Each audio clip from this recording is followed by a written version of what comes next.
Welcome to Viben Gold, a collection of guided meditations put into podcast form for your easy listening. My name is Vivian Gerard, and I will be walking with you through the intoxicating now moments of life here on this planet. These audios are intended to be used as a full meditation if you want to close your eyes, settle down into a comfy spot, and let your subconscious come all the way forward. Or it can simply be some background conversation where the nuggets of information that you most need will make their way into your awareness. Whichever way it works for you, I invite you to open up and enjoy fully this journey of life that we are all taking together. So much love to you.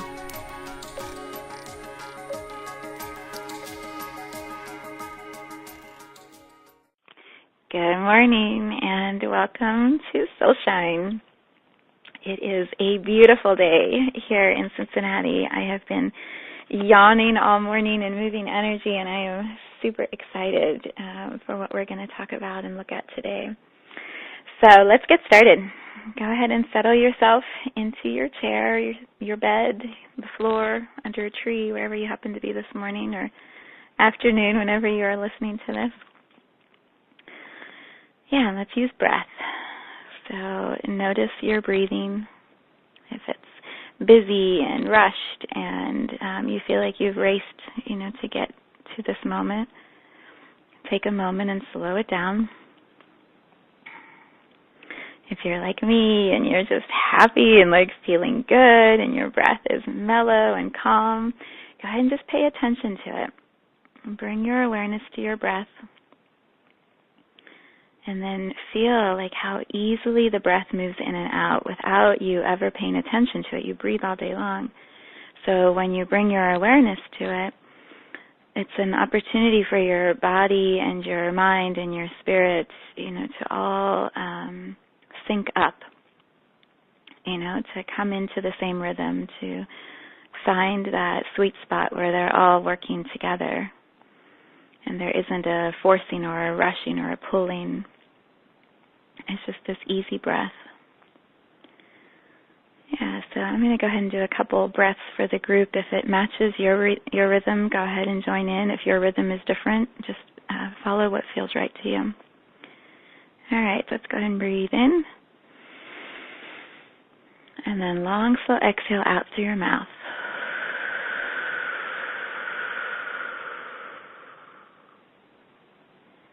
And in.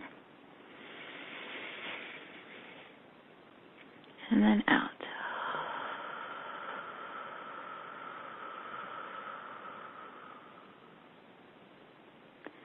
Yeah, and then you can just keep breathing. But notice when you use your mouth to exhale, what I find is it's almost like the body pays more attention to it, or it's more tangible perhaps. And so I find my body starts to relax as I do the long, slow exhale out. It's like, okay, my legs start to stretch out a little bit, and my toes wiggle into the carpet, and my back relaxes, my shoulders drop. And the body starts to get the signal that we're entering this safe space, right? This place where we pause and we check in and we see what's happening within our own bodies. And so these rituals or practices become cues that your body and your mind and your spirit go, oh yes, it's this thing that we're doing. Whether it's within the group call or on your own during the week, the body pays attention to those signals, and it's like an alarm clock, going off for your whole system that says, hey, it's that time again. This is when we do that thing. Yeah, so let your body start to register what you're stepping into. Right? This is quiet space for my soul. This is my chance to pause in the week and know that there's rest here, that there's going to be some awareness of something that is ready to be looked at, and my subconscious is going to bring forward exactly what I need, even if there's a group theme, which there will be because all of us are vibrating in the same direction or we wouldn't be on this call. So there will be this group theme, but my subconscious is going to pull forward the pieces that I most need to look at in this space. And that serves my journey. So even though we do it in community, even though we all show up and we say, yay, this space, this group feels good, there's an individual direction that is guiding you that is unique and separate from everyone else's. So let your mind and your energy, your soul go, oh yes, that's right, that's why we're here. Yeah, and the pause allows all of it to come into harmony within you.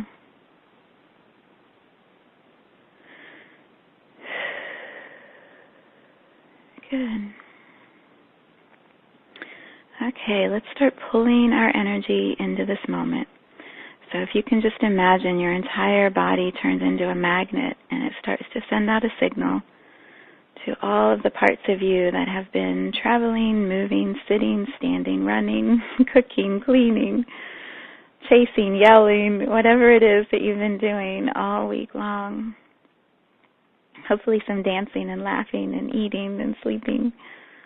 But all of those places where your physical body has been and where your mind has traveled to and your energy has gone to corral or pull other people's things into your awareness, pay attention in this moment to you here now, this centered magnetic body that says, I'm only going to pull in my pieces for this next hour.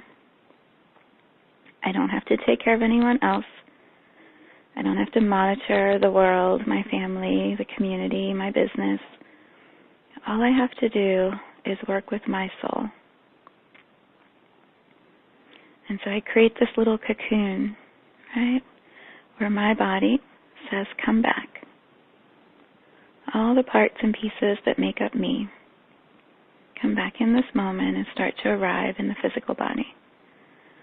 And that calling home, right, that beacon, that signal that you send out, it gives all the parts of you permission to go, oh, that's right. That's right, we've been traveling and doing things on behalf of the soul, whatever your name is, right, the soul that is me. I'm super busy and I have all these things and I've done them really well, but in this moment, it serves me to be fully present here in my full power. And then notice, almost like a thermometer, you know, when people do campaigns and they have that little thermometer that shows they're getting to the goal, and it says we're at 50% or 80% or 100%, we've met our goal. Imagine you can just see a little thermometer in front of you that shows you how much of me has come back home. It can be 1 to 10, 1 to 100%, whatever numbers you want to use. It doesn't really matter. But track where your measurement is on the thermometer, with the goal being that red full bulb is lit up.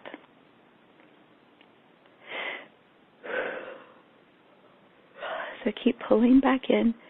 You might yawn along the way. That's just you moving stuff out that isn't yours. Right? And sometimes our energy is so full of other people's stuff or worries about other people or other things that in order for us to come fully present to this moment with our body and our energy aligned, we might have to move some stuff out of the way that isn't ours. So you can yawn or stretch or wiggle or stomp your feet.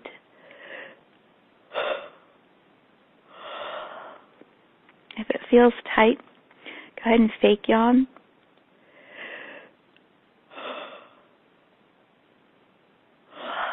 All right. Move the stuck energy out. All the blocks that are in the way. You can give them a color or a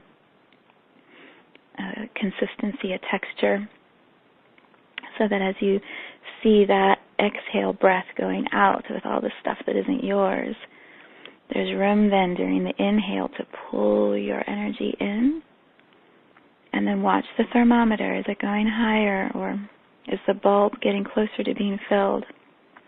That says me, fully present here. Sometimes in the middle of all of that energy moving, it can get a little confusing, right? So your head's like, wait, am I coming in? Am I going out? What is she talking about? What's happening? If you're feeling that, just take a breath for a moment. Slow it down.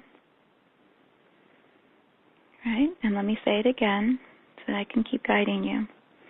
So sometimes in your physical body, there's a lot of stuff that we hold on to that isn't ours. So pause right now and go ahead and move that stuff out. Go ahead and yawn, stretch, burp. Even if you just exhale like a big sigh, set the intention. I'm going to move out the stuff I'm holding for other people or other things that isn't mine. I'm going to clear it out. Right? There you go. Good. Good. Shake your fingers. Shake your body for a second. Like, move the stuff that isn't yours out. All right, and then pause. Check back in with your body. Take a couple breaths so you just settle your system back down. There's a lot of energy moving in that moment. It got me a little thrown off. So go ahead and just feel right here. I am me in my body, and I've cleared out the stuff that isn't mine. And now watch the thermometer in front of you, that little measuring stick. And we want to have it go to full. So set the intention. I'm pulling back into me only my energy, not anyone else's. I don't need to track for anybody. Right? I'm going to pull back into me my energy and my space. There you go. You can watch the thermometer, or even if you don't see stuff when we're talking about this in meditation, imagine it, draw it, sketch it in front of your eyes with your eyes closed. Like, I can see a thermometer. Why? Because I'm setting the intention. I can see it. And I'm setting the intention. I'll watch it fill up. Right? You're just working with your mind. You're reminding it who's actually running the show. You, your energy is saying, show me how full I am of just me. There you go. And it should feel a little tighter in your body with none of the dizziness from before, the confusion from before. Now it's just clear. My energy pulling back into my body, filling back up. Yeah. And then what you can do that's kind of fun is you can set the intention. When that thermometer gets to full, it's going to ding or bing or make a noise, or rocket ships are going to fly out, or there's going to be a cool little celebration of fireworks in the sky, right? Something that's going to say, oh, yes, we are, even if it's not 100%, 95% present, 98% present. My energy is here in my body, and I can feel the difference because it's heavy, it's dense, it feels a little tight, might be a little harder to breathe, right? Your shoulders might be hunched over.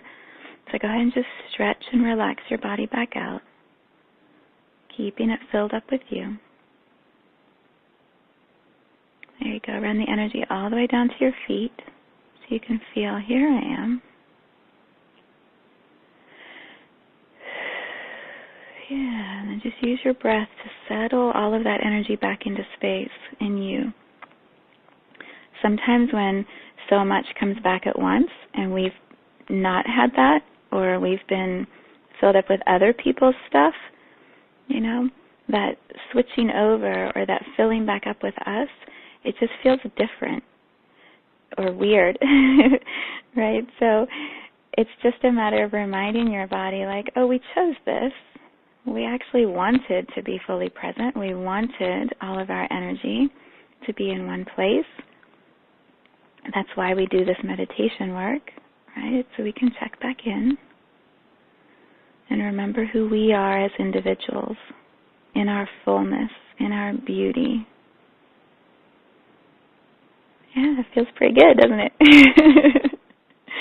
It feels pretty good to be here, to be in this body, to be in this moment.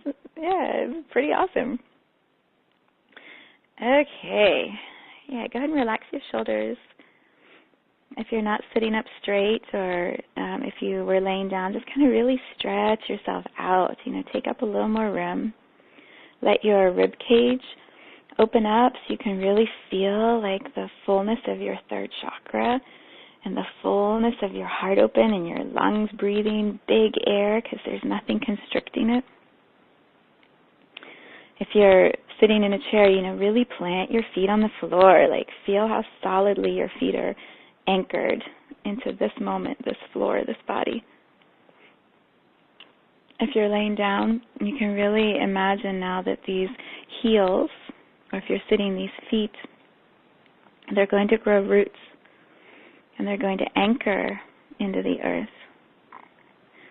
Like a hot air balloon, they have the rope that ties the basket to the earth. And as they fill the balloons up with all of that hot air, the rope is what keeps that hot balloon anchored. So you can imagine your feet are that connection point with the earth. So yes, there's this thing called gravity. We all have that. But then there's this thing called energetic connection, energetic hooking in, rooting in. And that's where the power is, right? Gravity can keep people here walking around on the earth and doing things and staying busy. But energetic rooting in lets you actually receive the support of the earth. It becomes mutual. It's not just you're walking on it. You're receiving support. You're handing over the stuff that is stuck inside of you. And your feet are that portal. So whichever direction you're doing it, through your heels or through the soles of your feet, go ahead and imagine whatever roots feel good to you. I was talking to Andrea Henkels on our Healing Our Soul this past week, and she was describing the cedar tree and how she makes this cedar oil that you can rub on the soles of your feet. And when you do that, it activates the energy of the cedar tree. And she was saying the cedar has such height with such wide branches. And in order for it to be able to go that high and that far out, it has to have roots that are deep, right? The counterbalance. So above the earth, you see the big tree, but below the earth, you would need these really strong, big roots to hold something that big. The same as an iceberg, right? To have the big iceberg above water, there has to be a matching counterweight or balancing system underneath the water to hold that up, to balance it. It's the same for you, for us, for all of us. In order to hold all of our power inside of our physical body, in order to stretch our voices and our auras and our messages wider above the earth, you're going to need that counterweight underneath the earth, that balancing system underneath that says, I will hold you and support you and partner with you to allow you to do these big things in our physical form. Underneath, you need the energetic, you need the rooting system.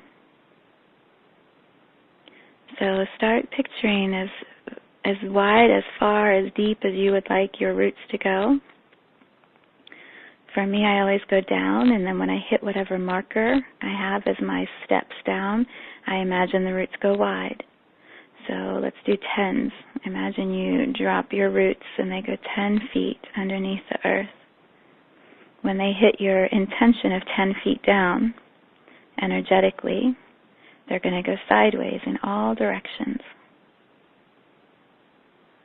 And then when they hit 10 feet wide, if you want, they can go another 10 feet down.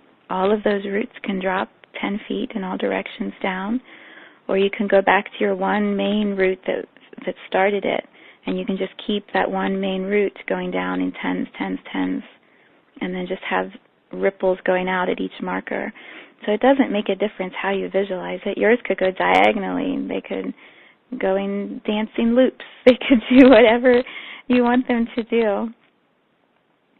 But it's the awareness and the attention that you bring to the process that's going to give it strength. Yeah, so let's actually play individually for a moment. I've given you some ideas of what you can do. Let's take 2 minutes and just picture your rooting. You can go as deep and as wide as you would like to go. Because we're all doing it in the same space, The collective energy of the group is going to be an activation with what you're doing individually.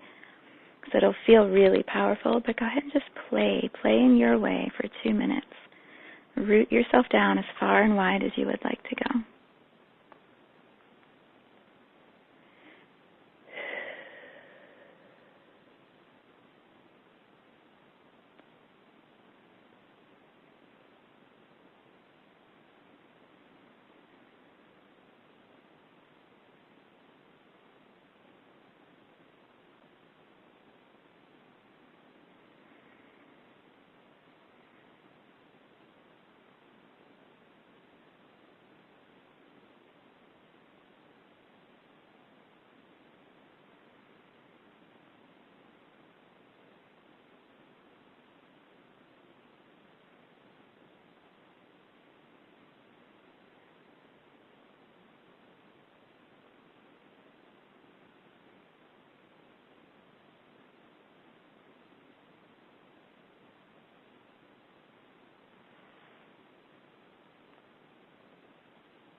You should be feeling the match to that in your belly probably, or your root chakra.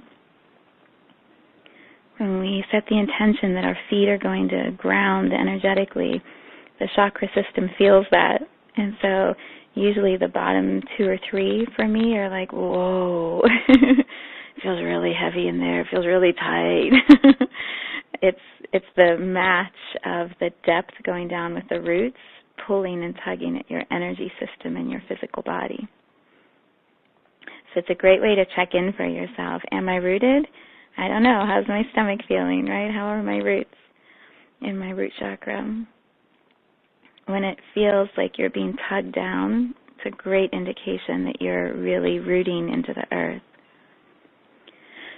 So the choice in that moment is I can hold on to the things, the energy blocks, the stories, the stuck places in my physical body. Or with this rooting into the earth, I can hand over those messy places or those places that don't feel so great. I can hand that over to the earth. So you can just visualize anything that feels stuck in your physical starts to run down to your hips and then divide into both legs. And then it just becomes energy that moves all the way down through your legs, into your feet, and into those roots. And there's that moment of choice again, as you choose to hand over to the earth energy that can be recycled. Yeah, you may feel it, you may not. What you might notice is just more of a lightness in your stomach area, or the tug, pull feeling perhaps loosens. And then you just let that energy run down and out into the earth. And you can change the direction. So you don't want to leak all of your energy out. And sometimes that happens when we're handing over stuck energy. Some of our own power or chi gets passed out with that. So if you just imagine that energy is already recycling in the earth, in those roots. And then you just turn the direction. And you invite the roots to now send up to your feet. Purified energy, clean energy, recycled. And then it's, again, a moment of choice. Are you open to receiving support from the earth? And so you can visualize the energy tickling the bottoms of your feet, or light. Maybe it goes out as poop, right, as a dark brown color into the earth, and it comes back into your body as white light or golden light, or sea salt water, the molecules of that, which is like a powdery spray perhaps. And as it comes up into your feet, then you can just pull that energy all the way up back into your chakra system at your root, and then just allow that to flow up and fill up and rinse out the inside of your chakras.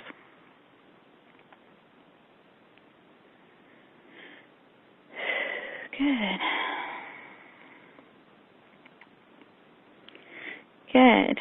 All right, so let's check in with Source today.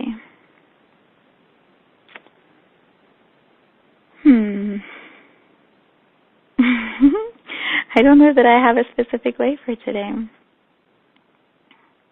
It just feels like joy. How would I help you find a match for that? I really just feel it in my heart today. My heart feels full and happy and light.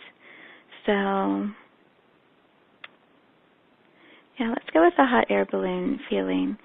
When I was describing that, there's this anchoring that the rope does to the earth, and then there's the basket that the person stands in, and then there's this huge balloon, which would be like your energy aura, the shape that makes up your energy around you. So perhaps it's really tight to your body and it's shrunken in close in this moment.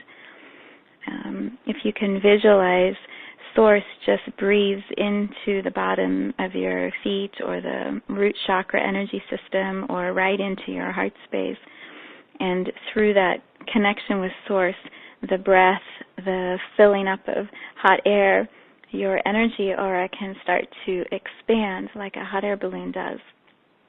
I don't know if you've ever seen them filled from when they're laid out on the ground, and you can just see them starting to take on the shape, right, of a hot air balloon, and then suddenly they're magically in the air, and then they get bigger and bigger and bigger, and then they go up into the sky and they float. You don't have to do all the floating, but if you can visualize that idea, that Source can breathe right into you, your physical body, your heart space, your chest cavity, around the outside of your physical body, and expand the energy space that is you, the aura that is you. And you don't have to go huge if it feels uncomfortable. You can just start to feel that there is actually air that moves in and around you. There's always God breath, Source breath, life energy that is available and accessible for all of us. So just feel, what if there was just a little bit of extra breathing room around my body in this moment? You can feel it as tingles or prickles. If you want it to be uncomfortable, it can be prickles. I personally prefer like ease and grace. You can just imagine it gets a little wider. So there's a little more space all the way around you. And then it could become playful. You can imagine Source has this fun way of playing with breath where it's like suddenly a big and you're not expecting it, and then there's this huge boost in your energy aura, and you're laughing and giggling because your energy just suddenly got really big and you weren't quite expecting that. And then that breath can move in and around your space, so it can pop out the front of you, and then suddenly the energy in the back of you gets big and wide. I have found the more and more I meditate, the more playful I find Source's energy or God's energy or guides. The energy that is life force is playful. It is meant to be fun. And so we can keep it really serious and steady and calm and devout. It can just feel very pious. That's the word I wanted, very pious. Or it could just be silly. It could just be silly and fun. And so play for a moment. What would Source do if you were just sitting or standing here in this moment and a playful, silly version of breath showed up to expand your energy aura, to let you feel for a moment how big you could actually be while you're still grounded, while you're still rooted into the earth. How big can your energy get? And then perhaps just as quickly, if the breath goes and sucks in, like, you can be humbled once again. And then just as quickly filled back up. Yeah, these are magical ways to play with God love or God energy or source energy, whatever name you want to give it. There is a reverence and a silliness that can go side by side.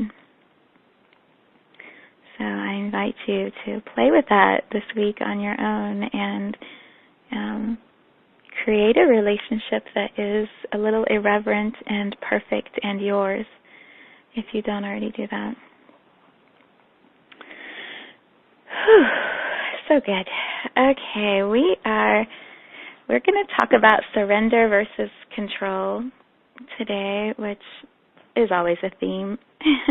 I don't know that it's unique to this week or any other week, but it has played so well for me that I couldn't ignore it and not look at it today. So, yeah, go ahead, take a stretch. Get yourself comfortable in your seat if you need to move a little energy or change your breathing, whatever feels right to you. I'm going to do a little bit of reading today, which is unusual, but it feels like the right thing. So, super fast recap on my life, and then we're going to go into what I'd like us to look at. I was away last week, had a beautiful time with some friends, and then came back, and my husband was sick, and then I got sick, which is really unusual for me, and it knocked me down for a few days, and really today's the first day where I can say I feel great. I started getting sick on Tuesday, and most of the week has been a little bumpy. And I say that not as like I'm superhuman, I never get sick. It's more I manage my energy really well. I keep my physical body clear. In the last year especially, I've gotten better and better at this, of noticing when my body is out of alignment and self-correcting pretty quickly so that I don't need to go into sickness or emotional blocks manifesting in physical form. And so it really surprised me this week because I thought I was feeling pretty good. And I've judged myself harshly for getting sick and how weak that is and how, I had all these things I was going to do and why. And so this beautiful message of surrendering just keeps coming up, which is, we're still always human, always. And the human body is minutely tracking everything that is going on in the energy and the mental and the spiritual space that we occupy. And even if our conscious mind thinks everything is good and our energy system is saying, yeah, it feels pretty clear, we just don't know what else needs to move. And so in the beauty of how everything ties together, I've been reading the Gene Keys book most of this year, slowly moving my way through it. And I picked it up one day this week and started reading the next Gene Key that I'm on. And I was looking at it and still a little stuck because I was still judging myself for what I had been feeling in my physical body. And all of the symptoms that I had, they go back to fear, moving fear out, releasing fear. And I kept judging that I actually still had that much fear that I'd get that sick. And of course, the Gene Key that I was reading this week was the 51st key. And it's about fear and moving into the gift of not having that fear. So I'm going to read several pages to you, mainly because it says things so much better than I think I could, definitely that I could say on my own. And also, it's a form of an activation, initiation that feels really powerful. So I'm going to pace how I'm reading. I would love for you to receive it in several ways, through your ears in the mental, right? You'll hear the words, you'll understand the words. In your heart, So as an opportunity to soothe or calm or shake up a little bit, perhaps a space in your heart that is ready for a deeper knowing, a deeper loving. And then also in your energy field, the gene key is specifically about awakening, initiation. And when you create a cocoon and you're present like you are right now and you're grounded and you feel the truth of Source all around you, there is an opportunity for your whole system to hear something in a way you haven't perhaps heard it before. Even if it's been read to you or you've read it yourself, there's a way you can hear it that will be deeper. And that is an opportunity for an awakening inside of you. So I'm going to go slow. The words are beautiful and incredible, and the invitation is just to feel it or see what resonates as you're listening. And it doesn't matter if you haven't read the gene keys, you'll understand what you need to. So the 51st gene key is called the initiative to initiation. And in each gene key, there is a shadow, a gift, and then the mastery of that gift. What we're going to look at today is the shadow and then the gift. And in the shadow, we're usually looking at those places that are considered normal for humans, the true fear space or collective consciousness. When a soul steps into the gift of any of these gene keys, it's a stepping out of the collective space and into the individual, and then seeing it in a different way, opening yourself up to something completely different and the potential, perhaps, that you didn't even know existed. All right, so the 51st shadow is agitation, the portal of fears. The 51st gene key and its spectrum of frequencies contains some startling secrets regarding human behavior, as well as leading you towards the process or experience referred to as awakening.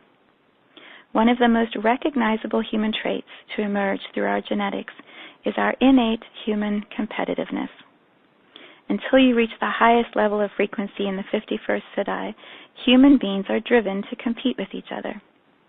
Depending on how you channel this energy, it can either lead to unity or it can lead to division. The reason that the 51st shadow creates such a disturbance in the energy field of human beings is quite simply because life is beyond our control. Unforeseen events will occur in your life from time to time, and these events can radically change your destiny. At the shadow frequency, the perceived randomness of life creates a deep insecurity in human beings because of this underlying fear that something bad could happen to you at any moment. This insecurity is compounded through direct evidence as we witness it happening to all the people around us. For example, in London during the Blitz in the Second World War, bombs would drop at random throughout the night. Most streets in central London were hit at some time or other, and entire families were instantly killed, while neighboring properties often remained relatively unharmed. In life, the question of which house gets hit plagues all human beings. Because we see it happening to others, this generates the unconscious fear that it might happen to us next. Shocks are a part of all human life, but at the shadow level where fear reigns, the possibility and fear of shock continually unnerves us. The hallmark of all shadow frequencies is a profound lack of trust in life itself. And trusting in life is neither an intellectual nor even an emotional issue. It is, in fact, purely physical. Trust is something that is either felt within the cells of your body or not. Without trust, human beings stay in a state of agitation. We tend to be jumpy, nervous, and stressed. We either shy away from life out of fear, or we rush at it out of rage or panic. Your frequency determines how you view shocks, as well as how you handle them physically and emotionally when they do come. At a higher frequency, I love this line, shocks are like wormholes to a new and potentially higher dimension. Let me read that one again, it's so good. At a higher frequency, shocks are like wormholes to a new and potentially higher dimension. Shock directly challenges the very bedrock of your reality and your attachment to that reality. In this sense, the true role of any shock is to chip away at your sense of separateness from life and release you from the false security of the shadow consciousness. Side note, this is the whole activation piece that I'm describing, right? Like, this is the opportunity to step out of the pattern and into something entirely new. Okay, back to the book. The 51st shadow devotes all its energy into trying to stave off the inevitable. It lives in denial of the ultimate shock, the fact of physical death. And in denying death, it actually throttles life. Only one who has fully embraced the certainty of death is truly alive. Without the perspective of death, life loses its true sense of value, which is precisely what desensitizes human beings. Given that the 51st gene key is also responsible for the human competitive spirit, we see humans fight only for themselves and their own benefit, without any sense of higher purpose. The competitiveness of the 51st shadow is about needing to be first, not in order to better yourself, but to feel superior to others. The 51st gene key as a genetic archetype is rather special. It is unique in that it represents a portal. Where this portal leads depends entirely upon the frequency that you program into your genetics. There is a terrific amount of energy within the agitated state of the 51st shadow. Without a sense of inner purpose or direction, this can be a dangerous gene key. Agitation never leaves you alone, but continually prompts you to do something in order to get some kind of reaction. It will do anything to release its restless electrical energy. This can lead to all kinds of reckless and foolish acts done simply for the sake of releasing the agitation. He goes on to write about the power of really big personalities who have the 51st shadow, which is fascinating if you want to read that. But I'm going to move into the gift. This is really good. The 51st gift initiative, stirring good fortune. Yeah, go ahead and ground your feet in again for a second. Like, this is big information, what I'm about to read to you, and it's maybe a page, but it's really powerful. So here we go. Whereas the portal through the 51st shadow leads to hell, the 51st gift leads to a place of great personal empowerment and genius. The 51st gift is engaged whenever the human competitive spirit is put into the service of creativity. Every time you have the courage to follow your own independent creative juices, you have stepped through the 51st portal of initiative. This 51st gift is a key place within the human genetic matrix because it contains the activation code for individual empowerment. The activation code for individual empowerment. So good. To follow your initiative is to step off the beaten track and to follow the dictates of your own inner being. There is no safety net when you follow your own destiny in this way. It is a giant leap onto a path that no one else has ever traveled.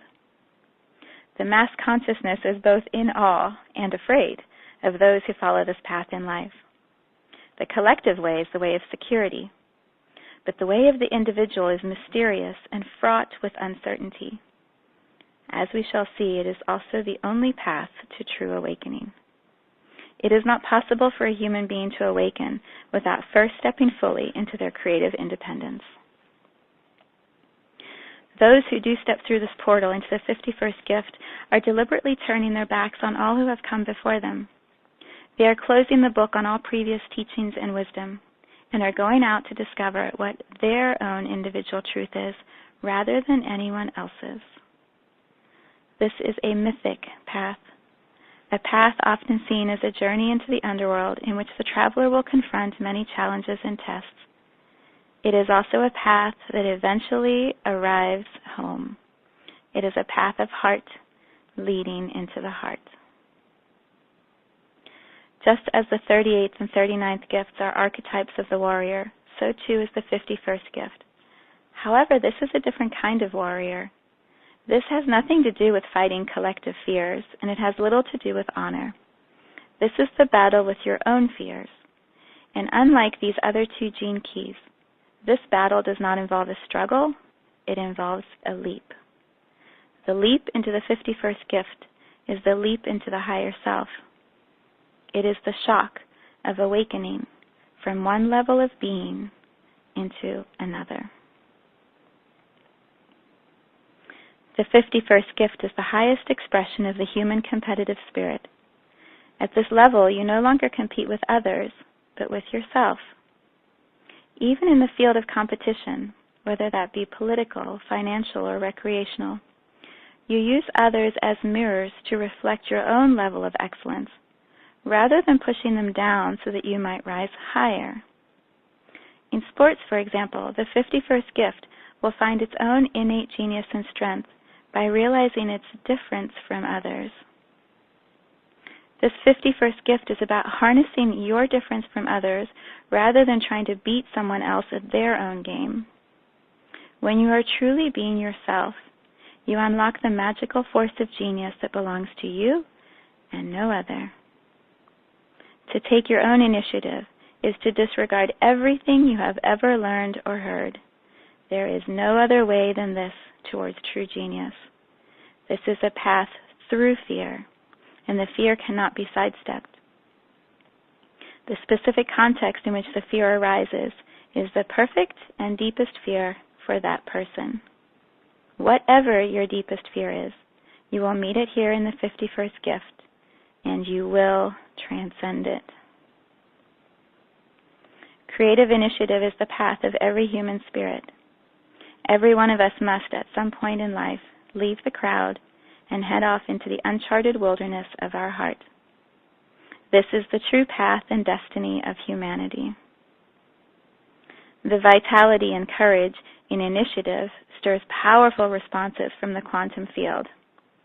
Thus, the more that you believe in yourself and act from this belief, the more life supports you. To overcome your own sense of unworthiness and step beyond competition is to embrace the magic of higher dimensions. Those who take the initiative engage the forces of good fortune and synchronicity. In this sense, the 51st gene key will always reward your perseverance when you trust in your own heart. It will shock you with good fortune. Last paragraph. People with the gift of initiative are the first to do things in the world. Even though they may have followed others in their past, when it comes to the leap, they will always follow their own path. In this way, individuals throughout history stand upon each other's shoulders and keep the human spirit evolving. I have to say that again. In this way, individuals throughout history stand upon each other's shoulders and keep the human spirit evolving. Just as the 51st shadow creates agents of low-frequency shock in the world, so the 51st gift creates agents of positive shock in the world. These people come to awaken the collective consciousness out of its fear-based modality. Wherever individuals are lost, the people of the 51st gift will challenge them to tread their own path. It is important to understand that people of the 51st gift are not leaders, they are initiators. They come to catalyze new processes among humanity, where they live lives that are so unique and courageous that others are inspired to do likewise.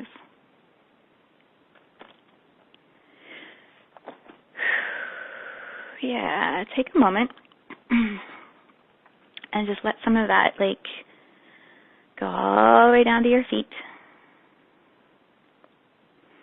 Go and relax your shoulders. If your heart is like, oh shit, what does that mean? what do I do with all of that? Just go ahead and love your heart. Like, it's okay. Nothing has to change today or tomorrow or next week. It's just new information coming into your cells and your spirit and your mind. And saying, I don't know when I will need that, but I know I need that in my body so that things can start to settle or rearrange or wake up or take a nap until it's ready to wake up. I'm just going to let all the pieces land where they need to land, and I trust that I received what I needed to. If you checked out for all or some of that, it's okay, it's recorded. You can come back. You can listen to it several times. And also trust that your body got what it needed. You got what it needed, so there's no judgment if you zoned out for that at all. It's just a giggle because it's so cute. All right, so there's a story I'd like to share from last night's concert, which is so beautifully connected, and then we'll have a few minutes to meditate before we wrap up, or to sit in silence together. So I've been doing Kundalini Yoga for a little while, and the instructor told us a couple months ago about this band that was going to come play, and they were going to do this concert, and she highly recommended everybody go. And so I had it on my calendar, and then this week was so thrown off with being sick, and I'm like, oh, maybe I shouldn't go, but I just kept getting this pull, like, you need to go, it's going to be so cool. So I went with a couple friends last night, and it's the Guru Ganesha Band, and it was a night of chanting. You know, that's how they described it, or that's how the instructor in yoga described it.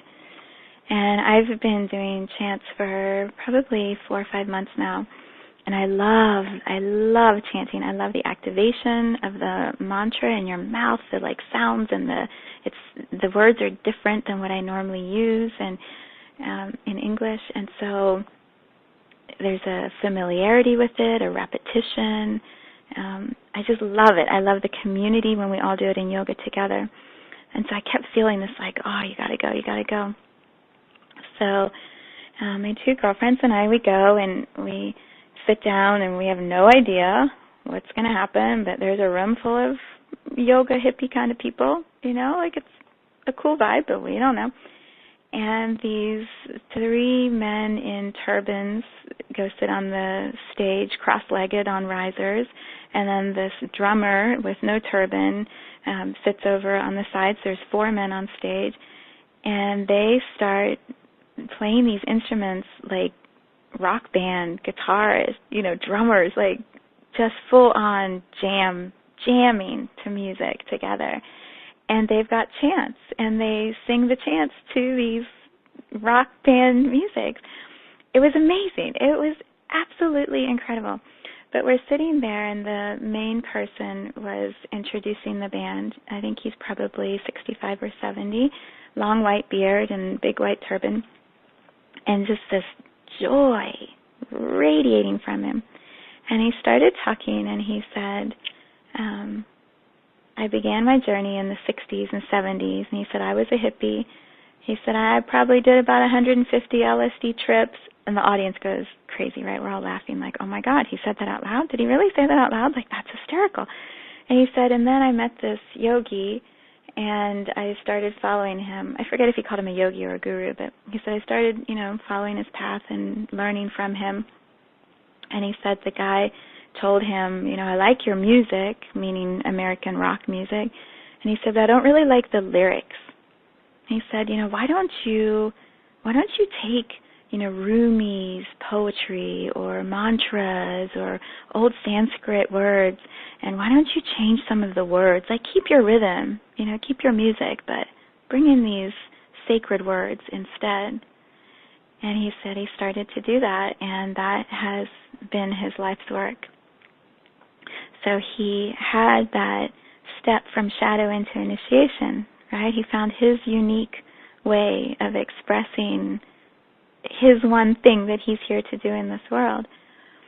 And he was talking about following this yogi, and he said, I used to seek the chemicals to help me achieve the state of relaxation or understanding of life, or I'm not as good with words as he was last night, but he said it was like outside of himself that he was trying to find peace. And he said what he found instead is through meditation, through mantras, through yoga, through chanting, he could achieve that state internally, right, inside of himself.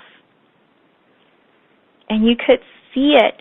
You could see it in this man. And I don't know, maybe he still does chemicals or pot, or maybe he had a glass of wine before he went out. I don't know, but I've never seen a drunk person or a high person as joyous as this man was. And his whole band, right, they were just so in love with the music and the feeling. And this man was running the energy of the room. I mean, it was tangible. If he allowed the group, the singing, everyone in the audience to go up and bigger and higher, and he ran us all the way up, and then you could feel him rein it back in, and in the next beat bring it to this quiet, still, peaceful place.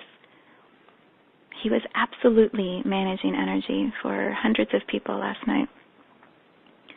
And it was tangible. You could see when he had a burst of matching energy go up his spine, like his body literally like chilled or shivered. You could see it from the audience, how he was running energy through his body. So that was beautiful for me to see. But the one person in the band was talking at one point, and he said, there is power in words and chanting and voice. He said, even if you come here with a destiny to be a scoundrel, he said, one time you say a mantra that is about not being a scoundrel, and he said that one time that you give voice to that vibration changes your destiny. It steps you out of the pattern of limitation and block, and it puts you into a new space. So I'll share perhaps one of their songs on my Facebook page, but it was unbelievably beautiful. So what I wanted to do as we lead into the wrap-up is share with you one chant. It's considered the most powerful Hindu chant, and it's Om Nimah Shivaya. I'll put a link in for a song also where they chant that. But here is the definition of Om Namah Shivaya. Om says, before there was a universe, there was a vibrationless void of pure existence. Out of this void came the vibration which started the universe, which is known as Om. Namah, this literally translates to bow. Shivaya, this of course is Shiva, which is the goddess that the Hindus would serve. But more than that, it means the inner self. When understood fully, this chant means, I bow to the inner self. You can sing it, you can chant it, you can do whatever you want. There's no right or wrong way to say the mantra. But I invite you for the last few minutes, we have about 3 minutes, I'm just going to say the words, and you can chant along with me, or you can just allow it to sink into your cells like the reading of the gene keys. The idea I have is Shiva is the goddess of destruction, but from destruction comes creation, which is what I walked through this week with my illness, right? Destruction to creation. So I'm just going to say it, and you can chant along with me. We're all on mute. Or you can just hear it. Om Nimah Shivaya. Om Nimah Shivaya. Om Nimah Shivaya. Om Nimah Shivaya. Om Nimah Shivaya. Om Nimah Shivaya. Om Nimah Shivaya. Om Nimah Shivaya. Om Nimah Shivaya. Om Nimah Shivaya. Om Nimah Shivaya. Om Nimah Shivaya. Om Nimah Shivaya. Om Nimah Shivaya. Om Nimah Shivaya. Om Nimah Shivaya. Om Nimah Shivaya. Om Nimah Shivaya.